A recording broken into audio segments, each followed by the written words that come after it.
पहा नवीन एपिसोड्स एकदम add free.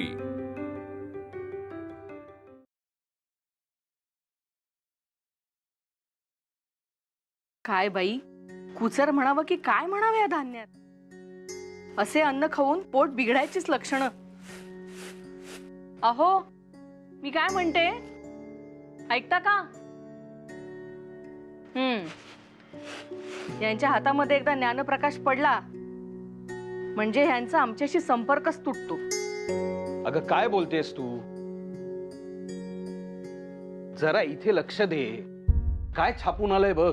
काय झालंय? अगं सरकारनं जाहीर केलंय की वासुदेव बळवंत फडके जे काही कार्य करतायत ते सरकार विरोधी कट आहे म्हणून। अरे देवा। एकतर तो प्रेस ऍक्ट लागू केलाय, त्यामुळे त्यांना हवं तेच हवं तसंच जनतेपुढे मांडलं जाणार। वाईट वाटतं फडक्यांबद्दल आणि त्यांच्या कार्याबद्दल। 20 वर्षापूर्वी असाच उठाव झाला होता या गोऱ्यांविरुद्ध। कसा विसरू शकतो मी ते दिवस? 1857चं युद्ध। हो, युद्धच म्हणावं लागेल ब्रिटिशांच्या विरुद्ध। कानपूर, अवध, झाशी जागोजागी जनता पेटून उठली होती। तेव्हाच ठरवलं होतं घरावर तुळशीपत्र ठेवायचं आणि नानासाहेब पेशव्यांच्या सैन्यात भरती व्हायचं। अगं आता आपला बाळ ज्या वयाचा आहे ना, त्याच्याहूनही कमी वयाचा असेल मी, जेमतेम 16-17 वर्षांचा। पण रक्त सळसळायचं आमचं। असं वाटायचं सर्वनाश करावा ह्या गोऱ्या वांदरांचा। यापूर्वी कधी सांगितले नाहीत ते? कसा सांगणार? मी माझा निर्णय घरी कळवला आणि आमच्या मातुश्री तिने शपथ घातली मला। म्हणाली, यापुढे असे नको ते निर्णय घेणार नाहीस असं वचन दे। मातुश्रीच्या पुढे नमतं घेतलं आणि सगळं आयुष्य सरलं संसारातच। पण मामनजी, म्हणजे तुम्हाला पश्चाताप होतो का संसारात रमल्याचा?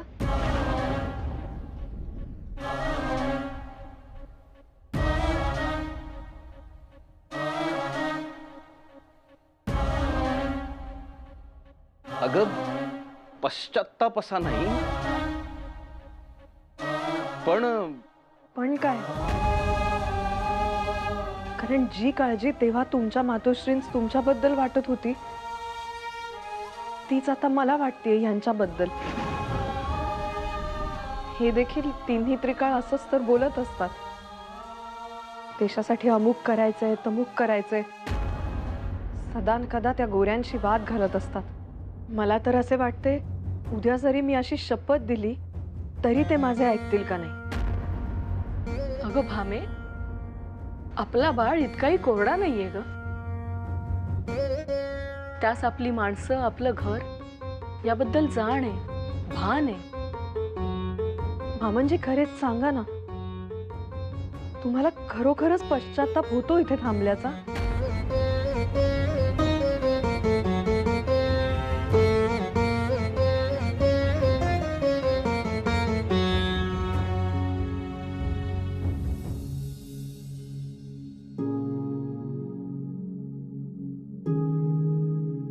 भामे, पुरुषांना बाहेरचं विश्व खुणावत असतंच, पण म्हणून ते घराकडे दुर्लक्ष करतील असा तर याचा अर्थ होत नाही ना। आपला बाळ आता पूर्वीपेक्षा अधिक समंजस झालाय। त्याचं हे शिक्षण संपलं ना की तू पहा, अगदी 4 चौघांसारखा सुरळीत संसाराला लागेल। त्याचे सगळे सवंगडी सुद्धा मार्गी लागतील आणि बाळही। ऐक माझं,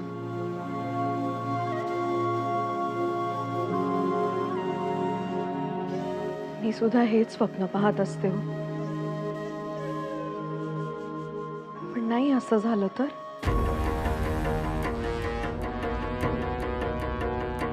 उद्या मी शपथ दिली जरी यांना आणि यांनी अगदी पाळला शब्द त्यांचा, आणि त्यानंतर त्यांना पश्चाताप झाला तर? हा अपराधी भाव घेऊन मी कशी जगू?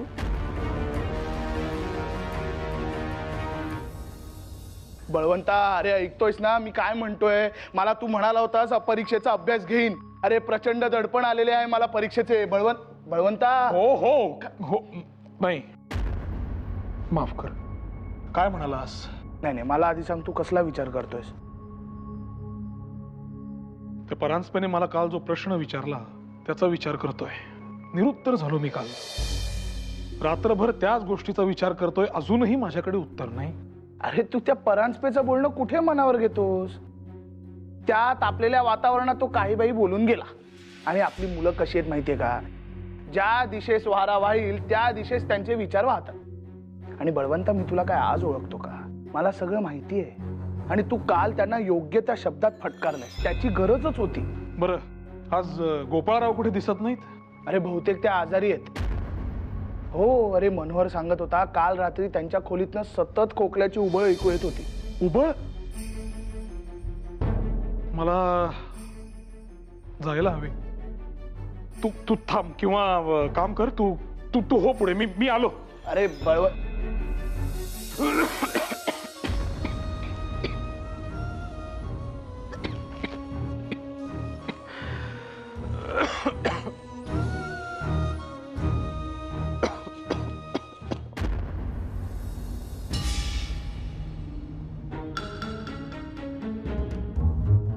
परीक्षा जवळ आली. त्याचे शुल्क भरायचं आहे. एकीकडे हा दमा बळावत चाललाय. शिवाय दैनंदिन उपजीविका आहेच. सर्वच खर्च हाताबाहेर जाऊ लागलेत. शक्य तितक्या लवकर या नाटकाचे भाषांतर करून नाटक कंपनीस द्यावे, म्हणजे हाती पैसे येतील. पण त्या मिळणाऱ्या पैशातून शुल्क भरावे का औषधे घ्यावी?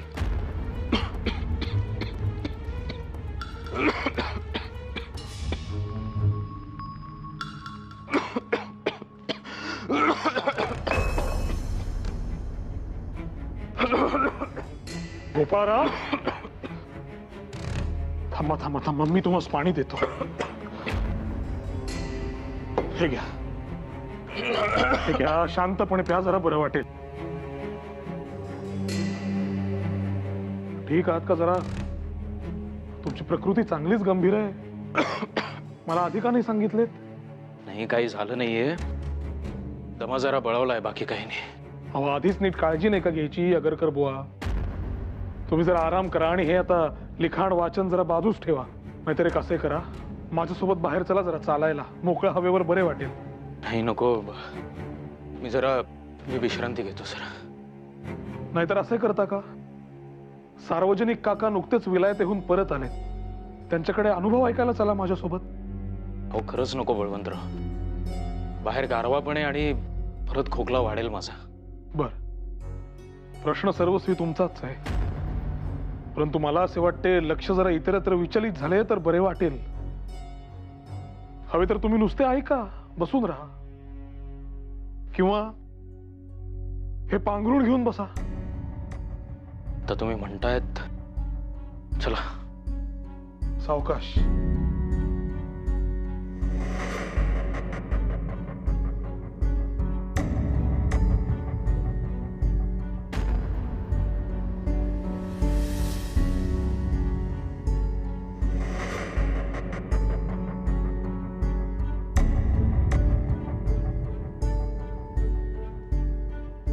चला बळवंतराव. होय.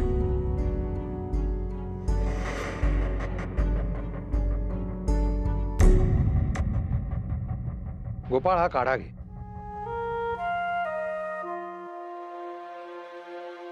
आणि असा खोकल्याचा त्रास व्हायला लागला की माझ्याकडे येत चल. हा काढा घेत जा, बरं वाटेल तुला. आभारी आहे. काका म्हणतोस आणि आभारही मानतोस. छान. तुला सांगतो, आपल्या पुण्याच्या कडाक्याच्या थंडीस कानशिलात मारेल अशी थंडी होती इंग्लंडात. पण तुम्ही उबदार कपडे घेऊन गेला नव्हतात? छे छे छे छे. त्यांनी निघण्यापूर्वीच सांगितले होते कपडे खादीचेच वापरणार. मग अशी कडाक्याची थंडी. मग मी एकावर एक असे 2 सदरे चढवले. अरे पण त्याने मी विदूषकासारखा दिसायला लागलो. मग करणार काय, एक सदरा काढून ठेवला. पण त्याने थंडी तर जाईना. मग असं ठरवलं की आपण अंगावर आता चादर घेऊयात. अरे पण ती चादर सुद्धा सुतीच. कोणी तुमची चेष्टा केली नाही ना तिथे? मी का फिकीर करू त्याची? अरे नटून थटून जायला मी काय इंग्लंडच्या राणीच्या लग्नाला गेलो होतो का? मी त्यांना ठणकावून सांगितलं, आमची अर्थव्यवस्था शेतीची, त्या शेतीची पद्धती आम्हाला समजते. तुमच्या त्या औद्योगिक क्रांतीच्या चक्रात तुम्ही आमची शेती पिळून काढू नका. त्यानं आम्ही दरिद्री होऊन जाऊ आणि आम्हाला ते अजिबात चालणार नाही. हे असे सडेतोड बोलणारेच हवे त्यास. आता ते यावर काय उपाय करतात ते आपण बघायचं. अरे आपण तयार केलेला अहवाल त्यांनी अभ्यास करण्यासाठी ठेवून घेतलाय. पण काका, मुळात या देशात काय हवे, इथली पद्धती कशी हवी हे सांगायला ब्रिटिश हवेत कशाला? माझ्या घरात मी कसे वागावे, काय पद्धतीनं जगावे हे मी ठरवणार नाही का? तुम्ही तरुण पोरं हेच राष्ट्राचं आशास्थान आहात. गोपाळ, गोपाळ, अरे काय होतंय तुला? हा खोकला काही मला साधा वाटत नाही. अरे तुझी जागरण होत आहेत का? कसली चिंता भेडसावतीये का तुला? अरे काय होतंय तुला? काही झालेलं नाहीये, परीक्षेची चिंता आहे, बाकी काही नाही. नक्की त्याचीच चिंता आहे ना की आणखी काही?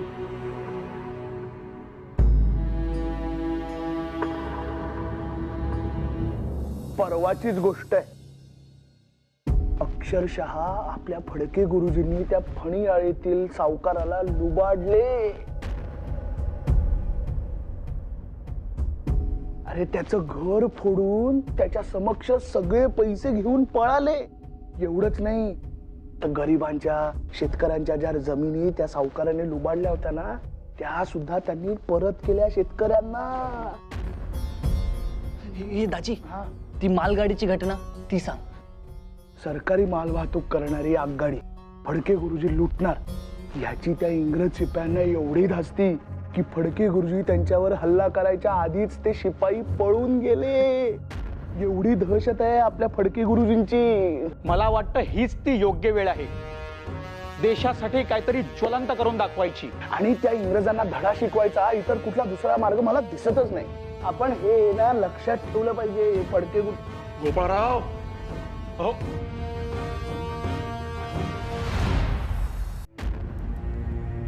काय झालं गोपाळराव? असे तडकाफडकी निघून का आला? तिथे उभं राहून टाळ्या वाजवणं अपेक्षित होतं का? क्षमा करा, माझ्याकडून ही अपेक्षा ठेवू नका. आपल्यातलीच एक व्यक्ती इतक्या निकराने इंग्रजांविरुद्ध लढा देते, त्याचे कौतुक नाही तुम्हास? हे फडक्यांबद्दल मला आदर आहेच. त्यांच्या कृतीला आणि निर्णयाला विचारांची जोड आहे. पण ही आजकालची तरुण पिढी त्या कृतीतून निर्माण होणाऱ्या थराराच्या जास्त प्रेमात आहे. भीती वाटते मला याची. वासुदेव फडक्यांचा मार्ग चुकीचा नाही गोपाळराव. फडके करतायत ती लढाई आहे. आपल्याला करायचे आहे ते युद्ध. एका लढाईमध्ये पराभूत केल्यावर आपण जिंकलो असं होत नाही. हे ब्रिटिशांचं साम्राज्य म्हणजे वटवृक्ष. जोपर्यंत ते मुळापासून हादरत नाही तोपर्यंत ते कोसळणार नाही. अहो मग प्रतीक्षा कसली गोपाळराव? फडके गुरुजी त्यांच्या परीनं फांद्या छाटतील आणि विचारांची पाळेमुळे उकरून काढायला आपण आहोतच की. मी तर वाटच पाहतोय कधी तो क्षण येतोय आणि आपण आपले शस्त्र हाती घेऊन चालायला लागतोय. आता चालायचं नाहीये बळवंतराव, धावायचं. तरच वादळ निर्माण होईल.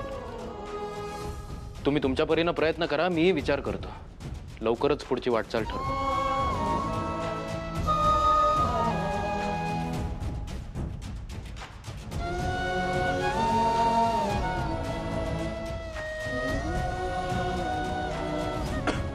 काय हो आगरकर, तुम्ही सकाळी इथे बसून लिहित काय होता? ते अभ्यास करायला नको का? त्याचं थोडं. खोटं बोलू नका. तुमच्या पुस्तकावर ठेवलेला खर्चाचे विवरण करणारा कागद मी पाहिला. तुम्हाला आर्थिक चणचण भासते का? मला सांगा ना स्पष्ट, मी मदत करेन तुम्हास. बळवंतराव, मी आता एक नाटक पूर्ण करून एका नाटक कंपनीच देतोय. त्या बदल्यात ते मला पैसे देणार आहेत. आणि मी आधीही तुम्हाला सांगितलं, ही लढाई माझी आहे, ती लढू द्या मला. हा, या चिंतेपायीच तुमची प्रकृती खालावतीये. आणि एक लक्षात घ्या, फक्त आम्हास नव्हे, या देशास तुमची गरज आहे. ते काही असलं तरी मी तुमच्याकडून मदत स्वीकारणार नाही. जीवाचं रान करून कष्ट करीन आणि पैसे मिळवीन, पण कोणापुढे हात पसरणं मला मान्य नाही. स्वाभिमान, तुमच्या स्वाभिमानापुढे कोणाचं काही चालत नाही आणि मला त्याबद्दल आदरच आहे. तो विषय काही मी आपल्या मैत्रीत येऊ देणार नाही, परंतु तुम्हाला मदत केल्याशिवायही राहणार नाही. येतो. काय खरेच परीक्षेचे शुल्क भरायला पैसे नाहीत म्हणून आगरकर नाटक लिहू लागला? होय, मी निरुत्तर झालोय सर. अक्षरशः हताश झालोय. गोपाळराव निबंध स्पर्धेत भाग घेतात जेणेकरून त्यातून येणाऱ्या पारितोषिकाच्या रकमेतून त्यांचे जेवण सुटावे. इतकी विदारक अवस्था आहे त्याची? होय, आणि मी त्यांना पुष्कळ वेळेला सांगायचा प्रयत्न केला, परंतु ते माझे काही ऐकत नाहीत. आता तुम्हीच सांगून बघा. बाळ, तू असे कर, तू ये. मी आगरकरला बोलावले आहेच, पण तुझ्या समोर हा विषय नको. त्यास उगाचच अधिक पराभूत झाल्यासारखे वाटेल. मला देखील असेच वाटते. येतो मी. मात्र गुरुजी, तुम्ही त्याला समजावून सांगा. बाळ, सर, आगरकर नेमके आलेच इथे. आता मी थांबू इथे, माफ करा. बाळ,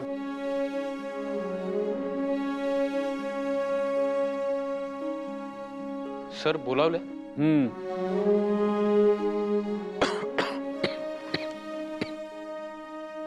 अभ्यास कसा सुरू आहे?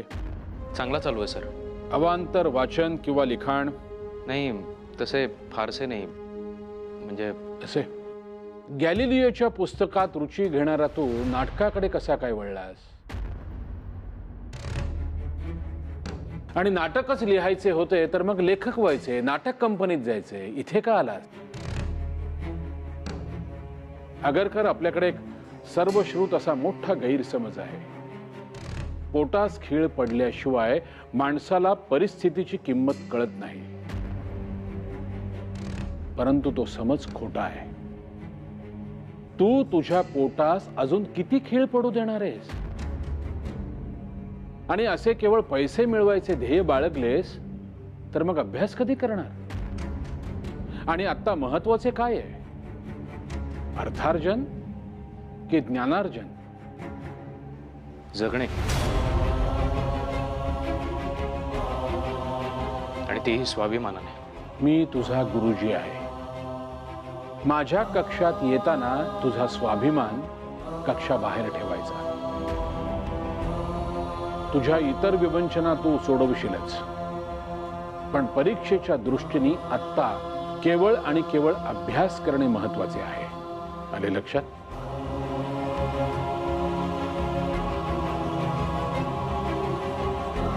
हे घे, अर्ज भर आणि परीक्षेचे शुल्क तात्काळ भर. सर, मला माफ करा, पण मी हे नाही स्वीकारू शकत. गोपाळ,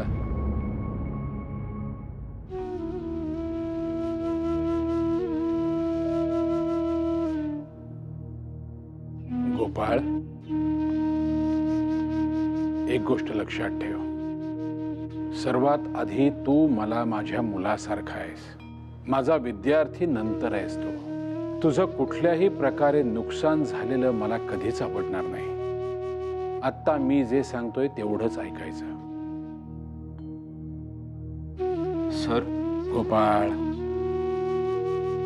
हे पैसे घे, अर्ज भर आणि परीक्षेचं शुल्क ताबडतोब भर.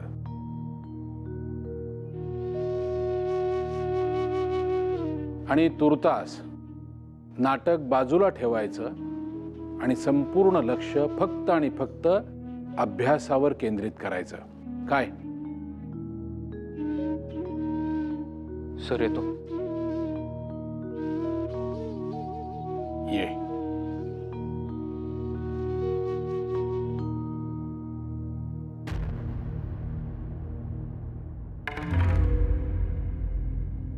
सर एक प्रश्न विचारू?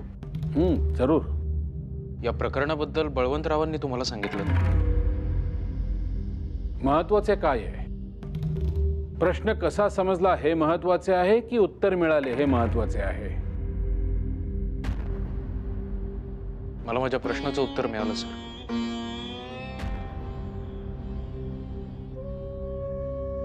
धन्यवाद.